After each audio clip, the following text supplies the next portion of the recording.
কথায় আছে না, অতি চালাকে গলার দড়ি। তো ঘটনাটা কি হয়েছে, শুক্রবারের দিন আমি গেছি জুম্মা পর্ব যায় দেখি একজনে পায়েস আনছে। তো পায়েসটা মসজিদে রাখছে, নমস্কার ফইরা বাইরে এলাম। বাইরে আমি ভাবছি লাস্টে লই অল্প বেশি লই তারাম, যে তো ফার্স্টে দিলে কমায় কমায় দে, তো লাস্টে একটু বেশাই দিব। এই ভাবে আমি ভাবছিলাম লাস্টে লই। তারপর দেওয়া শেষ, আমি গেছি লইবে লেগে প্লেট লইয়া গেছি পায়েস খুব আগে আইলে না, পায়েস তো শেষ। আমার তো সর্বনাশ। তারপরে ওই বালতি তলফা আছে, নি লই যাও।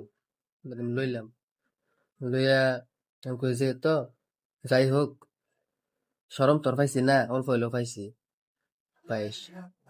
তারপরে লইলাম, লইয়া অল্প খাইছি, দিয়ে আবার কিসমিস দিছে লগে। পরে যখন নাকি আর আর একটু লইছি, লইয়া মুহ দিছি, কাটা কাটা লাগতেছে। তারপরে বাইর করে দেখি একটা ফুক, কি হয়েছে খাইতেছুন, খাওয়াটা থইলুন, একটা ফুক দিলাম হালায়া।